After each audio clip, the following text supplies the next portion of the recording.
Hello students, welcome to Inside Physics. Today we are going to discuss about laws of motion. Okay, so what is a motion? Motion of objects and elements or whatever we call.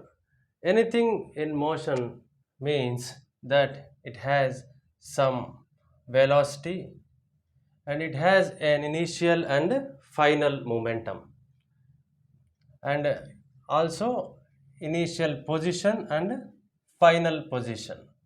If an object is said to be moving from an initial position to final position, and there are various types of movements. If it is moving with a uniform velocity or if it is moving with a non-uniform velocity, so we can consider the motion of an object or element is that it is moving from an initial position to final position. So here in this lesson, laws of motion, what is the actual cause of motion? See, there should be a cause for a motion of an object or element. So what could be the cause behind this? We know that the force is the cause of every movement or motion of an object. So here in laws of motion, we in this lesson majorly focus on the force, which is the actual cause of motion. What actually force does to an object or element? See, it actually, if an object is at rest, it actually makes the object to come into motion. See, a force applied on an object at rest will make the object actually come into motion. And if an object is moving with uniform velocity, what is a uniform velocity? If there is no change in the velocity during the motion of the object, then we can call the object is moving with uniform velocity. So the force can make an object with which is moving with uniform velocity to change its velocity during its motion. That means it may acquire an acceleration if the force is acting along the direction of velocity, or it may decrease its velocity and it may decelerate. That means it may acquire negative acceleration if the force is acting against the motion of the object. So this is what a force does to an object which is in motion, and an object which is at rest can get into motion because of the force applied. Okay. So, laws of motion actually are the study of principles of motion of the objects. Why we need to study the principles of motion of objects? See, in the universe, or if you can observe the world around us, every body is in motion in a particular way.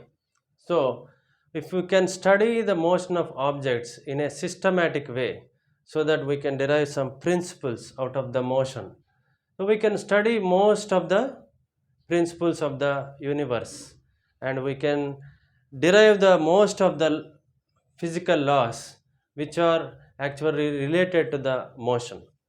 That's why the laws of motion which were happened on a sequential way developed by some 3 or 4 scientists.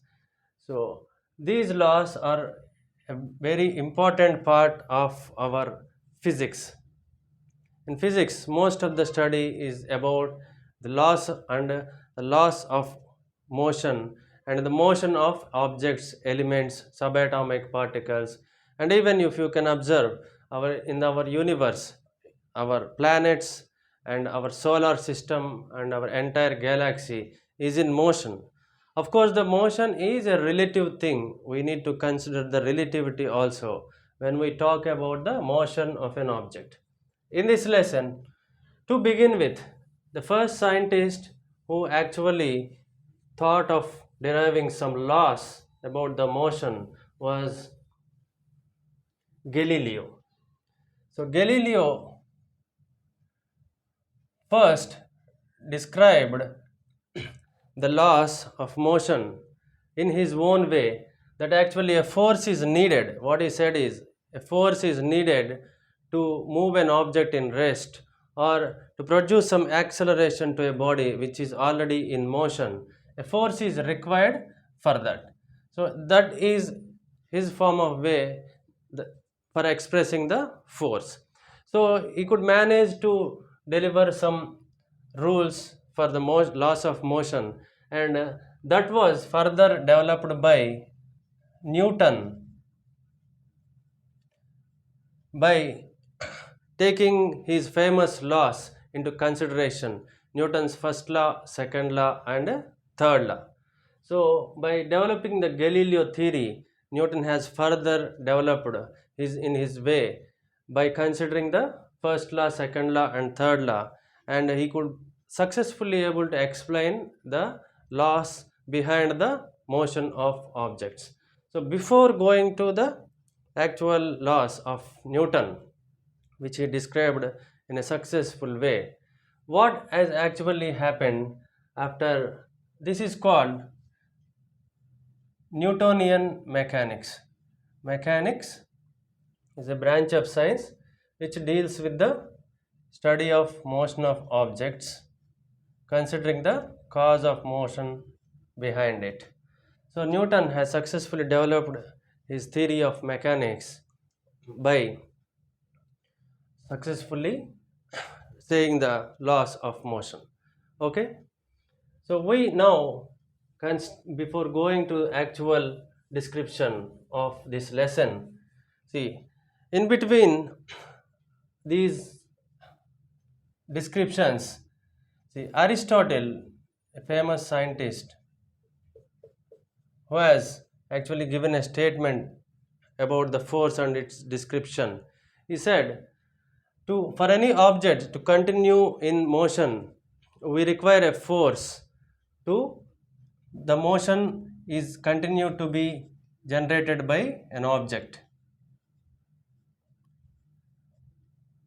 So if an object is wants to be continue to move in the motion, and we require a force for that. That means in the reverse way, it requires a force to get the body into the motion, or to body into the movement of the body need not be stopped. So Aristotle's statement was proved to be wrong, because if any frictional force and any opposing force acts on the body will come to rest. Okay.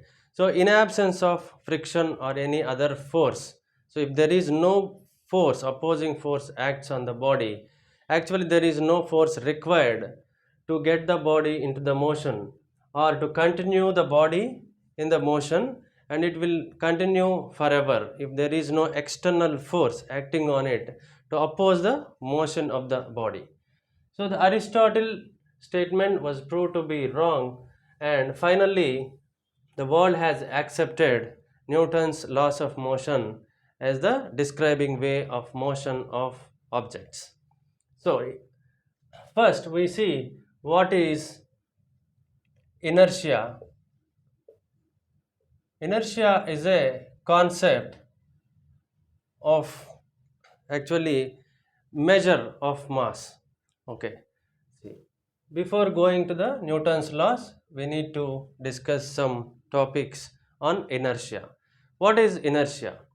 It is the inability of a body to change its state of rest or uniform motion or direction by itself. Okay, that is called inertia. Inertia can be defined as resistance resistance to change. Resistance to change. So a body which is in rest or in uniform motion, or it is having a particular motion in particular direction, So it does not want to change its state of rest or uniform motion or direction by itself. It is the internal property, inability of the body. So these inertias are actually three types. One, first one, inertia of rest. Inertia of rest. What is inertia of rest? We have already defined the inertia as the inability of a body to change its state of rest or uniform motion or direction. Okay, so the first one, the inability of the body to change its state of rest, is called inertia of rest. The second one, inertia of motion. The inability of a body to change its state of rest or uniform motion or direction. The middle one. The inertia is the inability of a body to change its state of motion by itself, is called inertia of motion. The third one, inertia of direction. The inability of a body to change its state of direction by itself is called the inertia of direction. So, if you want to have a good idea of these three, we can study these three with some examples. What is inertia of rest? Everybody wants to be continue to be in a state of rest unless it is acted upon by a force. So, suppose when we are moving in a car or bus, so before starting the car or the bus in which we are in is at rest. When it is suddenly moves with some good acceleration or velocity, it suddenly gives a jerk with some good speed. Then what happens? We may fall behind or we may feel a jerk that so that our lower portion of the body is fixed to the ground of the car or bus and the upper part of the body may be lying behind like this. So that is because of the inertia of rest. Initially our body is at rest and it continues to be in rest unless it is acted upon by a force.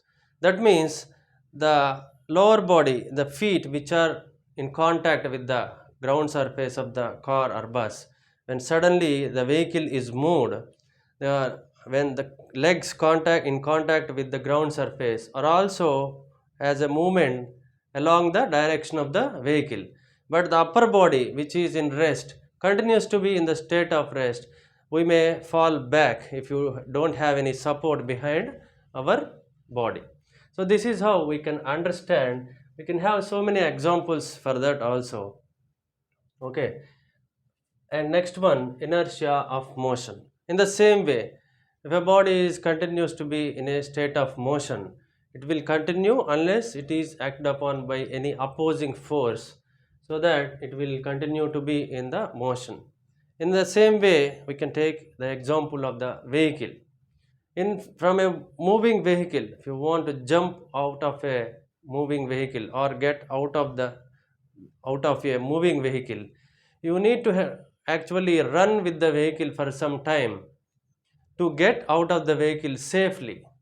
Okay, otherwise you may fall down and you may cause some injuries to our body. That's why you need to have the same velocity when you are getting out of a moving vehicle, because why after getting down, after getting out of the moving vehicle, your first contact with the ground is the feet that make the contact with the ground. So ground is already at rest and your legs are will in motion. So you need to be in motion to play safely and get out of the vehicle. So in this way we can have an example for the inertia of motion. So next one, inertia of direction. What is the inertia of direction? Okay, it is about the direction of motion. See, if a body is moving in a straight line, we need not consider any direction for it, and we can give a single direction in which it is moving, whether it is x direction or y direction. And if it is changing its direction continuously in its motion, that means like a circular motion. So in circular motion, in each and every point, the velocity, the linear velocity of the object will be changing its direction, but the magnitude of linear velocity will not change. Okay. So the change in velocity will be keep on changing at every instant of the circular motion. That means the direction of motion is keep on changing. So this will be continue to be moving in this direction unless it is acted upon by a force. So if we are moving a stone tied to a string and we are revolving the stone in a circular motion, if the string which with we tied the stone and revolving, then if the string is broken suddenly, the stone may move in a direction exactly perpendicular to the circular motion in which the tangent is drawn. The stone, if the string is broken here at this point, the stone will move in this direction, exactly in the direction of the tangent. Okay. So the direct and when we are moving in a vehicle and in a curved path, when the road is suddenly taken a curve, okay, so we actually may fall away from the curve. If that vehicle is going in this direction, we may feel like that we are moving away from the curve. That is because, see, we want to go in the direction of straight line motion, but the road has forced us to take a direction in this direction. So we want to continue in the direction of a straight line in the same way as before the curve has come. So suddenly in the curved road, when we take a right direction, we are actually want to go in straight line. Because of the curve, we feel that we are going away from the right direction, that means in the left direction. That means because of the inertia of direction. Okay, this is the brief description of inertia, and this inertia is termed as inertia is measure of mass. Inertia is measure of mass. That means, see, if the mass is more, we can say inertia is more. See, if a heavy object, it is very difficult to change its state by itself for an heavy object. That's why we call inertia as a measure of mass. The mass is less, we can say inertia of rest or motion or direction is less. So we can say indirectly inertia is directly proportional to mass, directly related to mass. Its value is directly related to mass of the object. So in this way we can describe the inertia, and we can further have a description of inertia in the form of Newton's first law. Okay, Newton's first law is also called law of inertia. Newton's first law is also called law of inertia.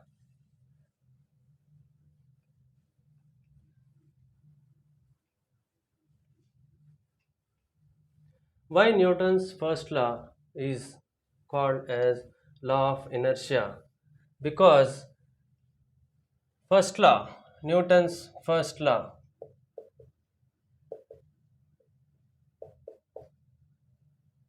says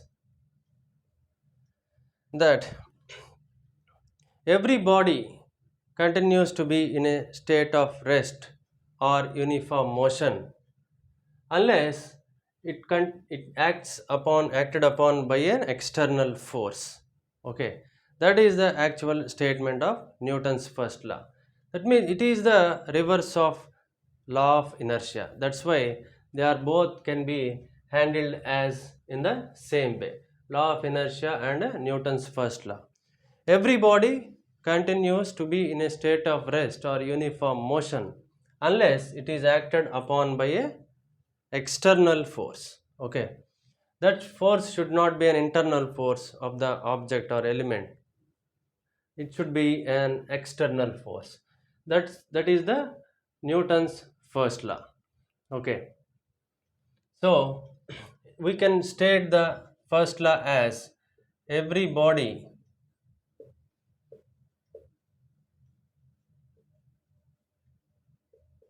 continues to be in a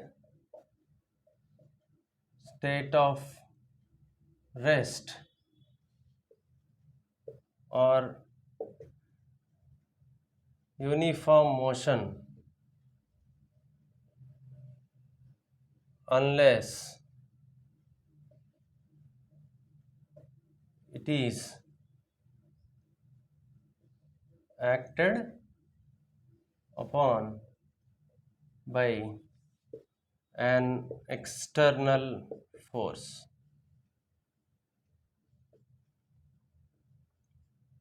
Okay, so with this law we can say successfully that law of inertia is verified in the first law. So what is the importance of first law? So it gives the concept of inertia and enables us to define the law of inertia. Okay, so here we can give the definition of force by Newton's first law. We can define force by Newton's first law. So we have a definition for force. So force can be considered as a physical quantity. A physical quantity, a physical quantity which will provide the necessary force for an object to move, get into the motion which is at rest, and to provide some acceleration to an object which is in uniform motion. Okay, so we can define the force is a physical quantity when it is acted upon on an object, the object will get into motion or it acquires some acceleration. That is the definition of force. So what are the units of force? Generally we know the SI unit of force is Newton. Okay, and in CGS system we have the units as dynes. Okay, we have the relation between Newton and dyne as 1 Newton is equal to 10 to the power of 5 dynes. These are the units of force, and actually here in Newton's first law we can derive the force like this. So this is about Newton's first law, and now we move to what Newton's second law says. Of Newton's first and third laws, the second law is the important one, and actually we can derive the first and third law from the second law.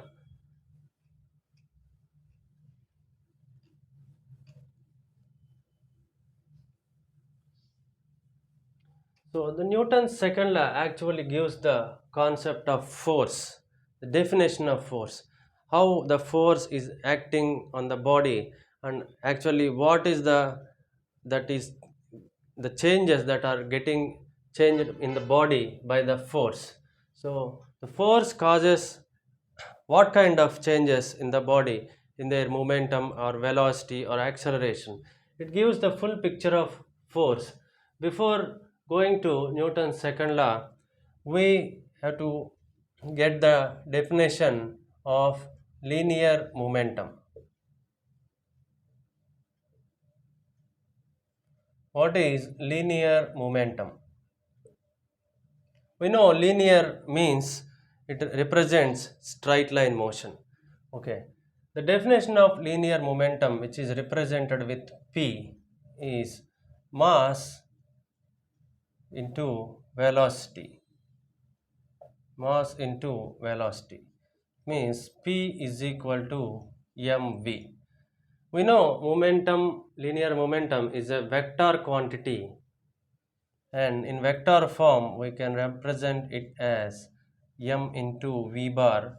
Mass is a scalar quantity and velocity is also a vector quantity. So the resultant momentum is a vector quantity. Okay. So what is actually this is all about? The momentum of the body, product of mass into velocity. So it is actually gives the picture of motion which sets the body, and when it is acted upon by a force. Okay, so we know that if there is any change in momentum, a force is acting upon so that the momentum is changed. So for this we can write the units as kg meters per second. So if there is any change in momentum because of the external force, we can write it as delta p, that is change in momentum, as mv minus mu, where v is the final velocity, u is the initial velocity. That means m into v minus u. This is change in momentum. Okay, change in momentum actually will be in the direction of momentum only in most of the cases, but in some cases it may not be. The change in momentum may not be in the direction of the momentum also. Okay, this is what about linear momentum. The linear momentum actually gives the actual picture of the state of motion of the object. This means with which velocity it is moving and how much mass it has. So what is the moment, total momentum it is carrying. It is actually a measure of both mass and velocity. Okay, and it is also can be depicted as the force behind the object. Okay, so now we will see what actually the Newton's second law says. Newton's second law says the rate of change of linear momentum. That means we can write in the way of this one: rate of change of linear momentum of a body is directly proportional to the force acting on the body, external force acting on the body. Okay, and in the reverse we can also represent this statement of Newton's second law in the form of the net external force acting on the body is directly proportional to rate of change of linear momentum. Okay, so what is momentum? Here we can write momentum as the product of mass into velocity, that means dt. So this means, see, if the force is acting on a body and if it can change the momentum with respect to time, we can say that definitely a force is acting on the body because there is a change in momentum. And in the reverse way, see, if there is a change in momentum, we can observe any change in momentum. That means we can say the force is acting on the body, and it can be observed in vice versa also. Okay, now what here we can write it as C. D, m is a constant value here, so that we can write here dv by dt. So F proportional to dv by dt is nothing but rate of change of velocity is nothing but acceleration. F proportional to ma. That means if you want to make the proportionality into equality, we need a proportionality constant. F is equal to k m a we can write, where k is a proportionality constant. So here if you observe these equation, and if you can want to define the force and acceleration, and for that, for unit force, and if for a unit mass of a body, if it is getting a unit acceleration, that means for one unit force, one unit mass of a body is getting one unit accelerations. That means if f is equal to 1, m is equal to 1, and a is equal to 1, for these values k becomes 1. That means, see, for one unit force means you may take it as 1 Newton, 1 kg, 1 meter per second square. If we say that one unit, the unit can be anything. It may be in SI unit or it may be in CGS, like that. So one unit force is acting on one unit of mass, and it is getting a one unit acceleration. F is equal to 1, m is equal to 1, and a is equal to 1. The k will become 1, and if k is equal to, for k is equal to 1, this equation will takes the form of F is equal to ma, which is a very famous formula in terms of Newton's second law. So we have derived the force formula F is equal to from ma from Newton's second law. See, Newton's second law says the rate of change of linear momentum is directly proportional to the net external force acting on the body. So in this way we can write the linear momentum and a change of linear momentum in this kind of representation. And now we define what is a Newton and what is a dyne. So we also require to know about the units we are using for force in this lesson. We need to have a good idea of the units also. So we have a definition for Newton, a unit, SI unit of force, 1 Newton. So here I told you for 1 unit of force, we consider 1 unit as 1 Newton. What is the definition of Newton? If this is a force which gives an acceleration of 1 meter per second square, it is a force which gives an acceleration of 1 meter per second square in a body of mass 1 kg. Okay, so that is the actual definition of 1 Newton. In the same way, we can define the force of 1 dyne, which is a unit of force in CGS system. So for 1 dyne, if a body gets an acceleration of 1 centimeter per second square for a body of mass 1 gram, a body of mass 1 gram is getting an acceleration of 1 centimeter per second square because of the force 1 dyne acting on it. These two definitions of units of force are to be remembered when we are doing some numericals in further classes. Okay, this is about Newton's second law and linear momentum. Okay, Next, what we were going to consider is the importance of Newton's second law. What is the importance of Newton's second law? Newton's second law gives the measure of force and it can perfectly define the force. Okay, and both Newton's first law and third law can be defined or derived by the from the Newton's second law. That's why we consider Newton's second law is the important among the three laws.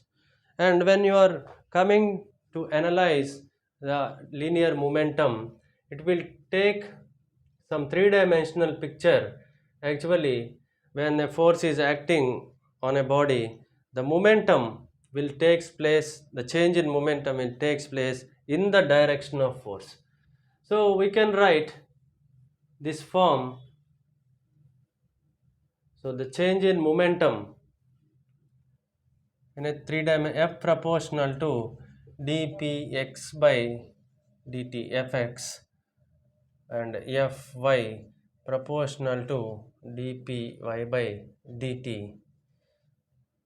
What it actually describes is the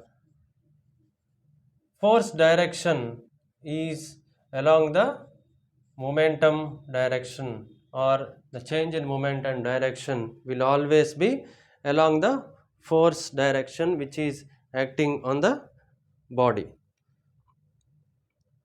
Okay, so this way we can write the axle in this way. This is equal to, which we have already proved and derived the formula. We can write Fy is equal to MAY and Fz is equal to MAZ. Okay, this is Newton's second law and the relation of linear momentum with the force, how they are both acting together and they are getting a good idea of one another. Okay,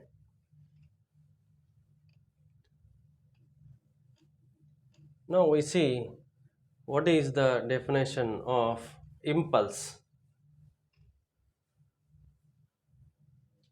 What is the definition of impulse?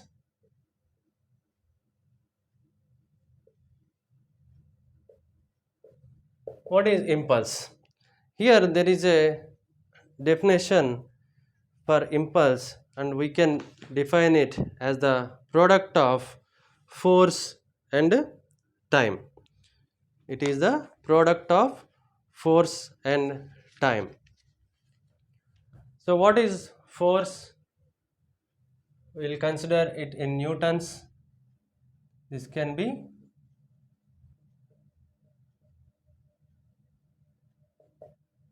that means if a force is acting on a body, for how much time it is acting, it actually impulse tells the force is acting on a body for how much time. If the time is more, so the force will be distributed along the time interval. Suppose, see, when we draw the graph along x and y direction, taking time on x direction, force on y direction. See, if I can say a force is acting, suppose I draw the graph like this.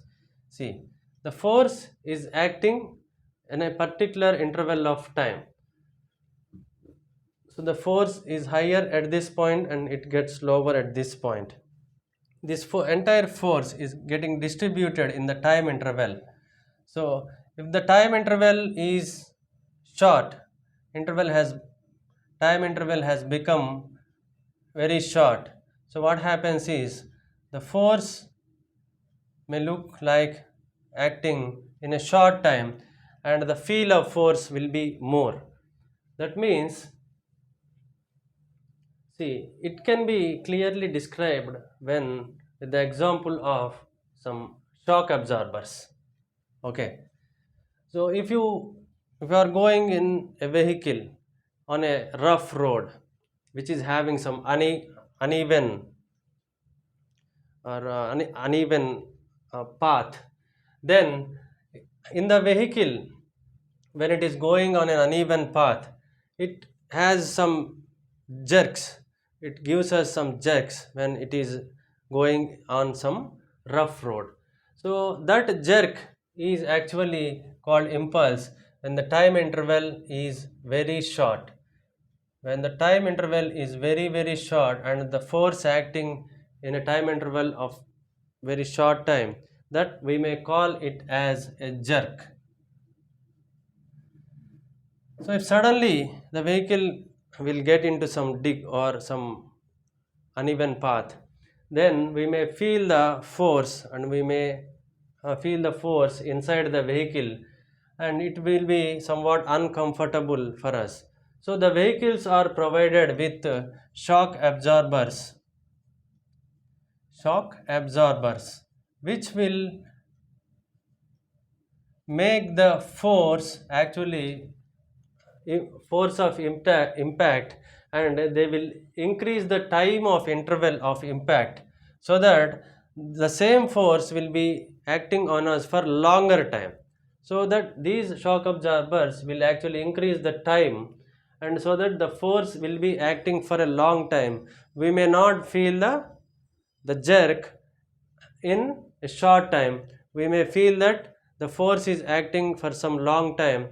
The impact of force is not felt by us. Okay, anyway we will feel the impact, but the sudden impact because of which we may get hurt ourselves. So the shock absorbers are there to increase, so the impulse, okay, they increase the impulse, that means they increase the time of interval. So we can write this as in a different form.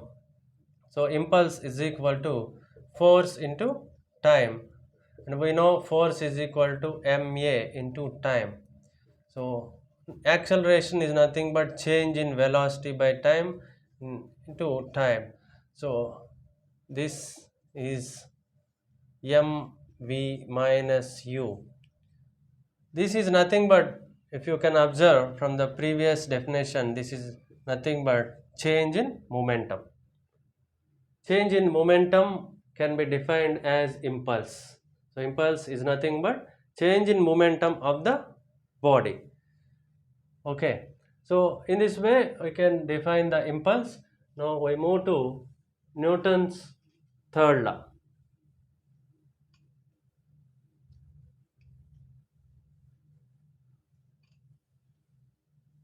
So Newton's third law, very famous law which everybody, I think, will have an idea about. Newton's third law, which actually gives a good picture of some some instances in our own life, which actually picturizes very, the instance is very close to our life.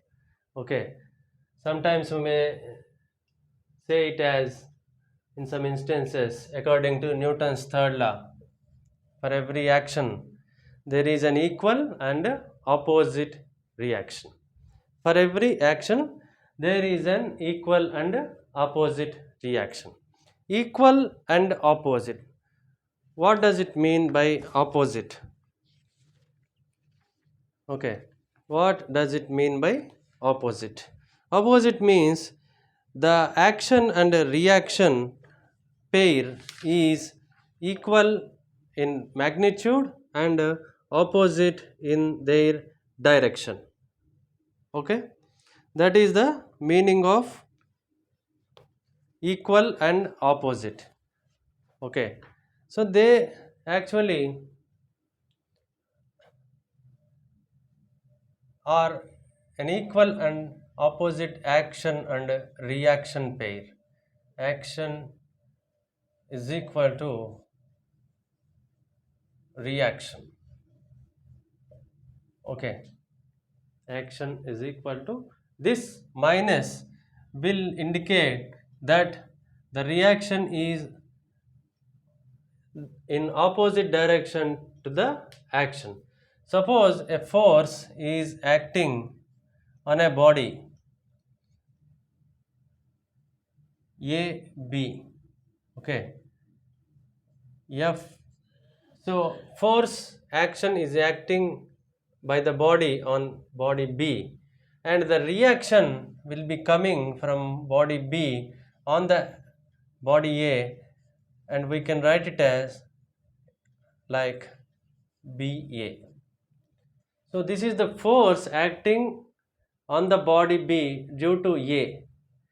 The body A is exerting a force on body B. This is action. If you consider this as action, that means in opposite direction the force will be act upon by B on A. That is called reaction.